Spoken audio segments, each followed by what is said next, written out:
Hey there, everybody. I'm in Baltimore training with the Discipline Board for Bishops this week.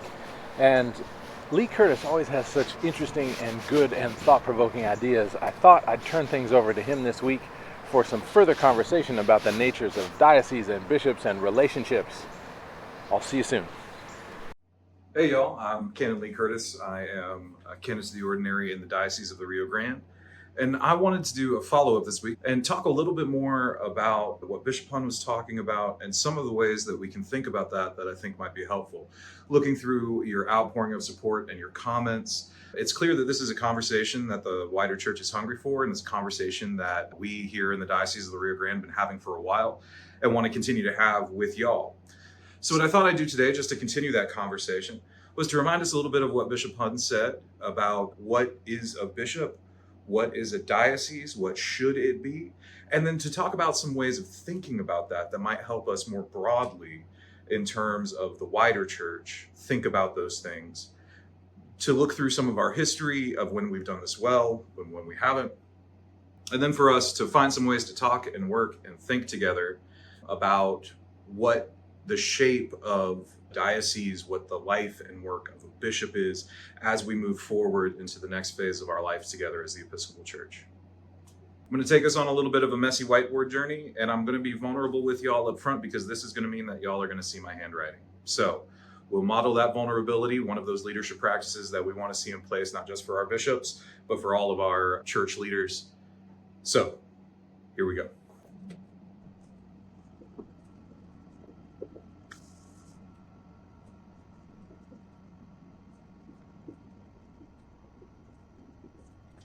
All right, here we go, and my terrible handwriting. So what you heard Bishop Hunn say last week, just very, very briefly, was that it is our theory of the case that a bishop's primary role is relational. That we have shifted to seeing bishops and bishops' offices as primarily administrators, as a byproduct of a post-Constantinian legacy where church and state were entangled, and where the idea of a bishop being administrative or embodying a political authority became the primary mode that we're used to when we talk about relating to bishops. And then from that, we get that a diocese is a group of congregations, a group of Christian people who are in relationship with that bishop over a place that the wider church has set aside to be regarded as that unity. But the idea is that it is the diocesan bishop and the relationships that diocesan bishop maintains that provide the fundamental instrument of unity. It is not a coercive power that is ascribed to that bishop that operates, that creates that unity. Because that's not unity, that's control. And we'll talk about the difference between those two pieces. That's what we want to put out there. That's a quick summary of what Bishop Hunn said last time. So what I want to move us to is what are 3 points or 3 things that we can consider and start to think about as we move this conversation a little bit forward down the road.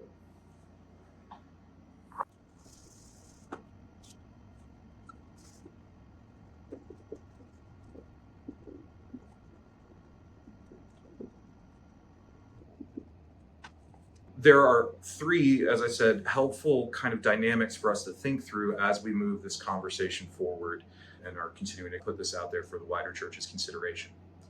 And those 3 units, treat each one by one, but the first one that I want to start us off with is that relational units are the primary kind of unit of our conversation. So we are not talking about individuals per se. We're not talking about the needs of individuals or even individual systems. We do not feed the needs of the systems that we tend to far too often, but rather those systems are inherently and fundamentally made up of a series of relationships. And it is the tending of those relationships that is the primary work, not just of bishops, but of any community of faith. And I'm pulling the term relational units from a theory of Indigenous economics by Dr. Ronald Trosper out of the University of Arizona. And we're continuing to learn more, to read more about this. But I do want to say Dr. Trosper's work about changing the fundamental way that we think about economic units has potential for the church to change the way that we think about how we structure ourselves, because we structure ourselves based on who we think it is and what we think it is that we're serving.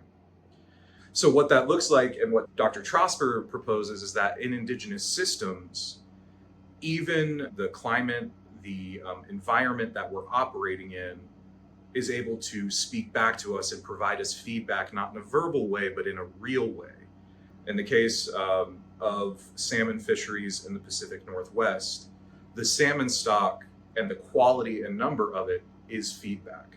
And so when we're talking about families or a group of families who are coming together to work a particular fishery, we're not just talking about the individual needs of those families. We're talking about the individual needs of those families up to the point that they begin to affect the stock of the fishery.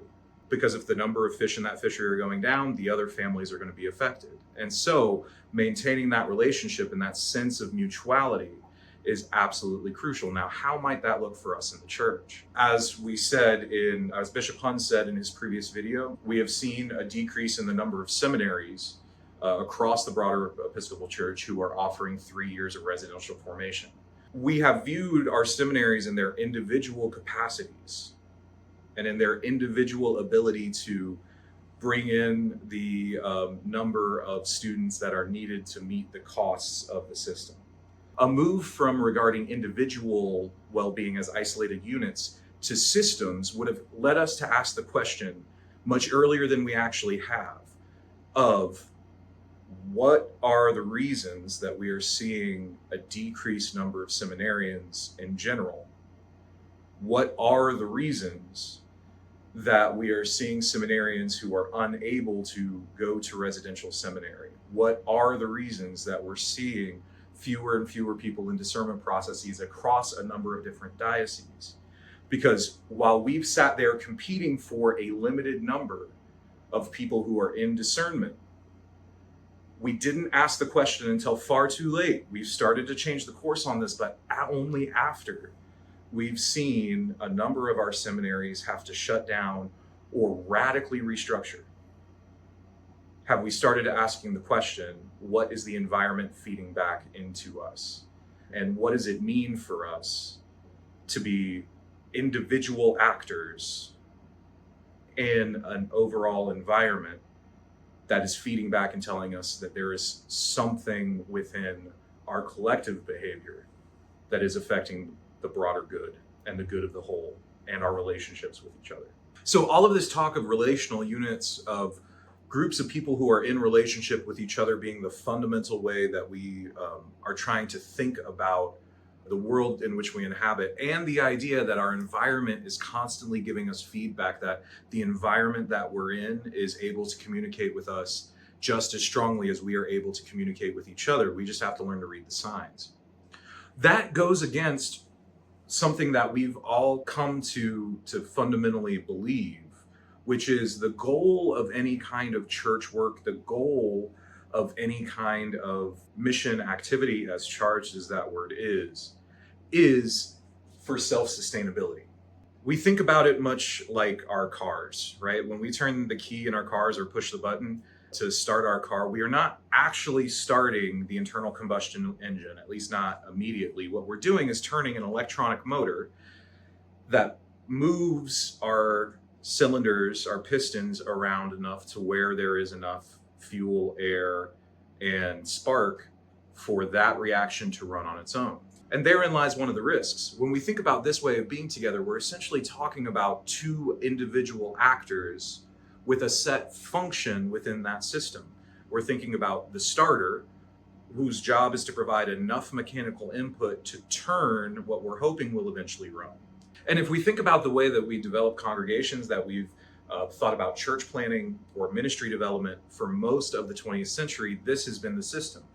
We get input from somewhere else, a kind of mechanical energy from one system, and put it into a new system that will ultimately be able to support itself.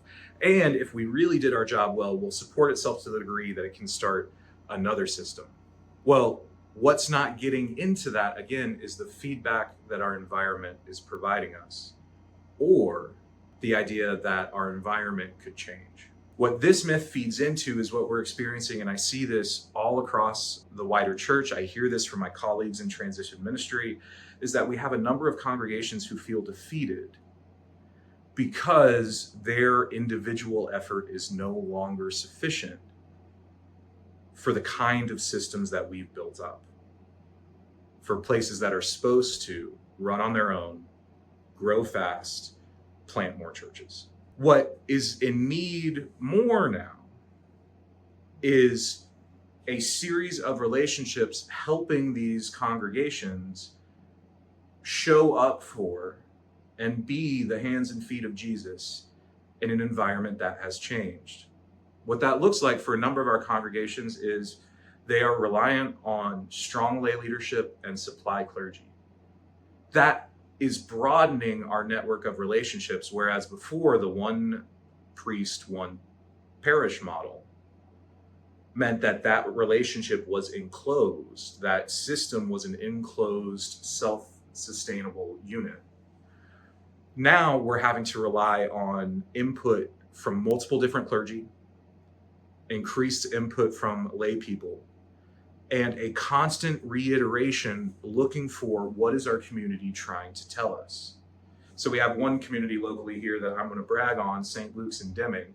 They, for up until recently, have been running on a series of supply clergy, and they've had a vocational deacon with them. And they have been asking themselves the questions, what is our community actually looking like, seeing that they're receiving more snowbirds out there in Deming. It's a beautiful part of southern New Mexico. If you want to escape the cold weather, I highly recommend it. Plenty of great, super well-maintained RV parks if you're into that kind of thing. Okay, plug over. But they're seeing that seasonality is going to be a part of their life in a way that it wasn't before, which allows them to adjust in budget for the multiple supply clergy that they're needing to draw in. The work of the vocational deacon and connecting with the community in Deming, seeing what the needs are and how the church might respond to that in sustainable ways, have enabled them to continue to grow through a time where, for many of our congregations, the initial response to that loss of self-sustainability is, oh Lord, we're dead now. The question to ask is not, is the system sustainable on its own? But rather, do we have sufficient relationships to sustain the mission of God in this place? Now, that question is vital for us out here in the DRG. We have congregations that I know for sure are the only inclusive congregations for 150 miles in any direction. And so if we lose one of our communities, then we're losing the only place where an LGBT person might be able to have their child baptized for 150 miles in any direction. And that brings a real clarity about what the mission of the church is, for us to be loving, liberating, and life-giving everywhere that we are. We're also listening to our environment telling us that these towns and these counties are reducing in population, that keynote industries have shuttered and closed. In our case, in New Mexico, that tends to be extraction, whether that's uranium mining, other mineral mining. In the Permian Basin, we are subject to booms and busts of the oil cycle. So if we are looking at self-sustainability in the boom times, but we need a little bit more help in the bust times, knowing that the boom's probably going to come back in 2 or 3 years now, but if we lose this series of relationships, I'm not talking about the buildings, if we lose the relationships that we have in this place, we cannot, or at least will struggle mightily to get them back. And so combating the myth of self-sustainability is not about throwing out a model that has worked for us and may still work for us in certain places, but rather it's shifting the question from, do we have enough resources to sustain an independent system? And moving that question to, do we have enough relationships established to make sure that the mission of God is continuing in this place in the way that the Episcopal Church understands it? And so that leads us to the third point of subsidiarity. Subsidiarity is a big church word for local decisions are best made locally, and that local communities know how to best serve their localities. What subsidiarity has come to mean, though, in the 20th century, kind of coming out of this self-sustainability model, is that this place is mine, I know what's best, don't touch it. That subsidiarity with the myth of self-sustainability builds into it a layer of protection over what very often is a sense of guilt and shame about an inability to keep this self-sustainable piece operating. Again, shifting that definition of subsidiarity from local decisions are best made locally to local needs are best interpreted locally. Where if we are operating relationally, understanding that we are not an autonomous unit, and we're talking about shifting from do we have enough resources to sustain a system to do we have sufficient relationships to further the mission and the work of the church in this place at this time, then subsidiarity comes in as a corrective against control. When we come into a space where we are in relationship with each other, particularly diocesan systems or broader church systems, what we're looking for is a real sense of the local needs as they are perceived in the local community. That means that we're asking that question. And that when a bishop arrives, it is not a jockeying for control. It's not a jockeying for authority, but rather a deep and relational listening so that the bishop, who has seen multiple different instances of this kind of work going on in multiple different places around their diocese, can go and say, hey, it sounds like you're working on a problem that the folks 3 churches up the road had a really good way to solve. That, in many ways, is the real relational authority of the bishop, to be able to see and connect, to build bridges between communities. I know there were some comments about Bishop Hunn's video that were like, well, what are the practical pieces that we can get to? And we'll get there. There are some of them. But more so than that, I wanted to introduce these pieces as kind of another layer over that. What is the way that a bishop should operate? What is the work of a bishop? And what is a diocese, right? And how do we think about moving into a new way where we are prioritizing and thinking of ourselves as units in relationship, whether it be individual families within a congregation, multiple congregations within a municipality, congregations who are kind of spread broader, whether that's a regional body, a diocese. We are looking at our relationships with each other and our relationships with our environment, our communities, and our neighborhoods around us. We are shifting the question from how do we continue to bring in enough resources to sustain an individual system to how are we able to maintain sufficient relationships to ensure that the mission of the church continues in this place and in the way that the Episcopal Church understands it. And we are always prioritizing local voices when it comes to local needs. And not just the needs of an individual congregation, but the needs of those local relational units. So I hope that's helpful. This is a second stop on what I'm sure will be a broader conversation. And Bishop Hunn, looking forward to having you back. Clergy of the Diocese of the Rio Grande, looking forward to seeing you in Las Cruces for our clergy conference next week. And for all of y'all watching across the wider church, let's have these conversations. I am hugely thankful for the energy and the insight that's coming through, the feedback that you're giving us. Let us know if we're off base. But thank you all. Have a blessed week.